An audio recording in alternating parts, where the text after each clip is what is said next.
عليكم متابعين قناة كرافتونيا للحرف اليدوية وكل ما هو جديد. ومعايا النهاردة من سلسلة تعليم الكروشيه معايا غرزة جديدة وهي غرزة الموس ستيتش أو غرزة التحلب، وده الباترون بتاعها، فتابعوني.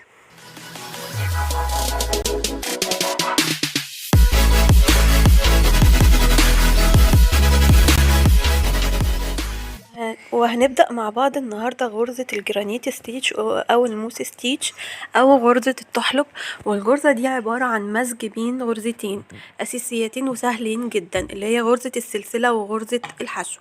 أنا هبدأ أشتغل معاكم والباترون قدامي، وهنمشي مع الباترون خطوة بخطوة، وهتبقى فرصة كويسة جدا اللي احنا نتعلم نشتغل نقرأ الباترون ونشتغل عليه. انا بدأت بعقدة البداية زي ما احنا متعودين، وهبدأ اشتغل مجموعة من السلاسل وليكن 10 سلاسل. انتي طبعا لو انتي هتشتغلي كوفية، فانا عايزة اقولك عشان تتعلمي تجيبي المقاس صح، فانتي هتشتغلي مجموعة من السلاسل وليكن 10 سلاسل، وتشتغلي فوقيهم دورين او 3 ادوار من الجرزة دي. وبالطريقة دي هتقدري تحددي المقاس بتاعك، هتقيسي ال10 غرز دول عملوا مقاس قد ايه، وبذلك تقدري تحددي مقاس اي حاجة انت عايزة تعمليها. هنبدأ مع بعض نعمل مجموعة من السلاسل تاني، وليكن انا بدأت عملت 26 سلسلة. تمام. شوفوا معايا كده خطوة بخطوة. طبعا لو انتي اول مرة تشتغلي فتقدري تشوفي غرزة السلسلة معايا الكورس بتاع مسك الفيديو بتاع مسك الابرة وغرزة السلسلة وعقدة البداية، هتلاقيه موجود في صندوق الوصف. وكمان هتلاقي غرزة الحشو برضو هتلاقيها موجودة في صندوق الوصف. بصوا، لو انتوا عايزين تراجعوا راجعوا، لو انتوا عايزين تشتغلوا على طول تقدروا تتفرجوا، لان انا همشي الفيديو هعمله سلو موشن برضو. وانا خلصت مجموعة السلاسل هبدأ اطلع على الدور الاول، والدور الاول طلع بسلسلة واشتغل سلسلة في اول دور. تمام، يعني طلع بسلسلة 1 2 دول السلسلتين، وهبدأ اشتغل 1 2 3 في السلسلة رقم 4. هدخل في السلسلة يا جماعة رقم 4. بصوا كده وانا بدخل، انا طبعا عاملة هنا غلطة جامدة جدا، الخيط قدام الابرة، وانا حبيت اللي انا اعملها عشان اوريكم اللي دي من الاخطاء اللي ممكن نقع فيها. لا طبعا كده غلط، هنرجع الخيط لورا وهندخل في الغرزة الرابعة. وفكرة كمان بندخل في اللوب الخلفية، ما بندخلش لا في الفرونت لوب ولا في الباك لوب، بندخل في الحلقة اللي ورا خالص. طيب احنا بنبدأ نشتغل غرزة حشو وبعدين سلسلة، ونسيب سلسلة من السطر الاساس ونشتغل غرزة حشو لغاية اخر الدور. يبقى بنشتغل سلسلة حشو سلسلة حشو سلسلة حشو لغاية اخر الدور. ده بالنسبة لأول دور احنا بنعمله.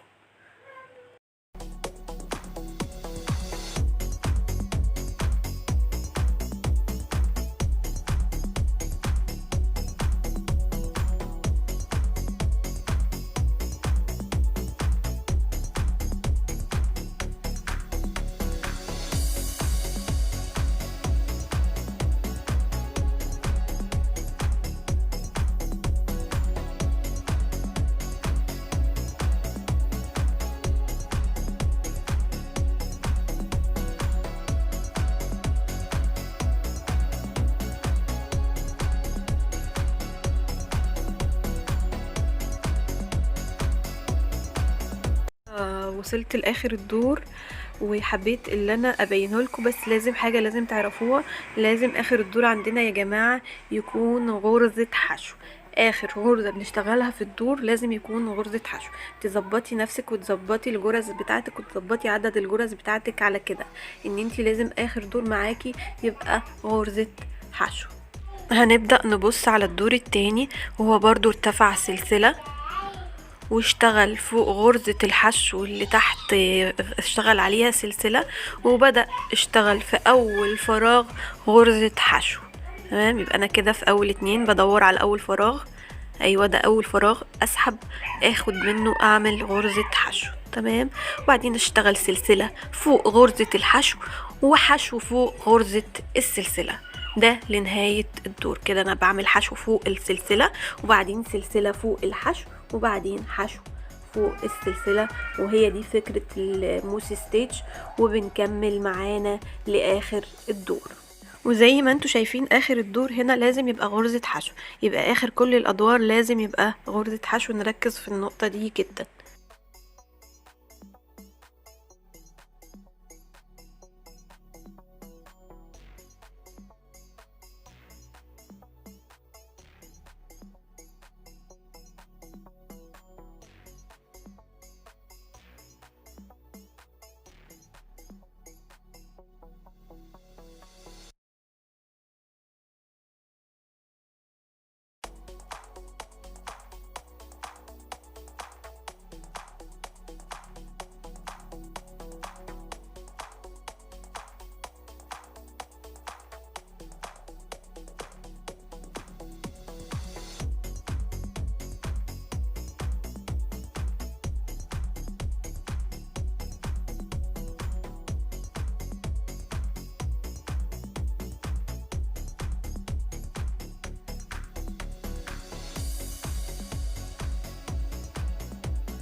وصلنا لاخر الدور، واخر الدور زي ما انا قلتلكوا لازم ينتهي بغرزة حشو.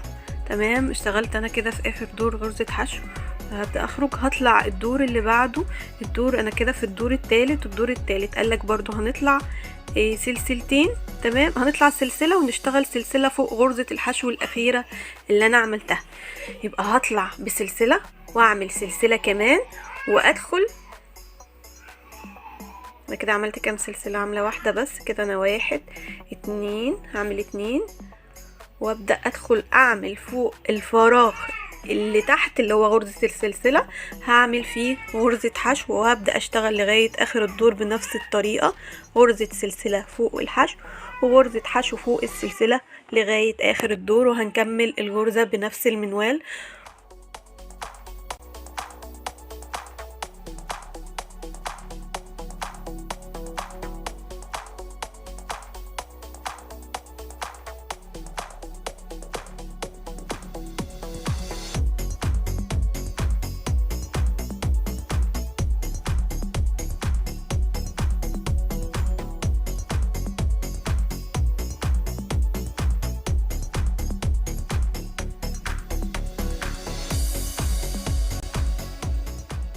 وطبعا زي ما اتعودنا انا كده وصلت لاخر الدور، واخر الدور بنعمل فيه غرزة سلسلة، واخر حاجة بعد السلسلة بنعمل حشو في سلاسل الارتفاع اللي احنا عملناها في الفراغ برضو. ويبقى اخر حاجة بنعملها في كل دور هي غرزة الحشو، وبعدين بنرتفع سلسلتين زي ما اتعودنا، نلف الشغل نشتغل غرزة حشو في اول فراغ يقابلنا.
وبكده يا جماعة اكون خلصت معاكم الغرزة، غرزة الموس ستيتش. ويا رب لو الفيديو عجبكم اتمنى منكم ان انتوا لو اللي مش عامل اشتراك للقناة اعمل اشتراك، سبسكرايب ولايك للفيديو عشان يترفع، وكومنت. الباترون ده هتلاقوه على صفحة الفيسبوك، هحطه لكم وحط لكم باترون كمان. الباترون ده كمان موجود على الصفحة، ده او ده، سواء ده او ده، وهكتب لكم برضو الخطوات. وشكرا. ولو اقول لكم تاني مش عامل سبسكرايب، يا ريت سبسكرايب للقناة ولايك للفيديو وكومنت، والسلام عليكم ورحمة الله.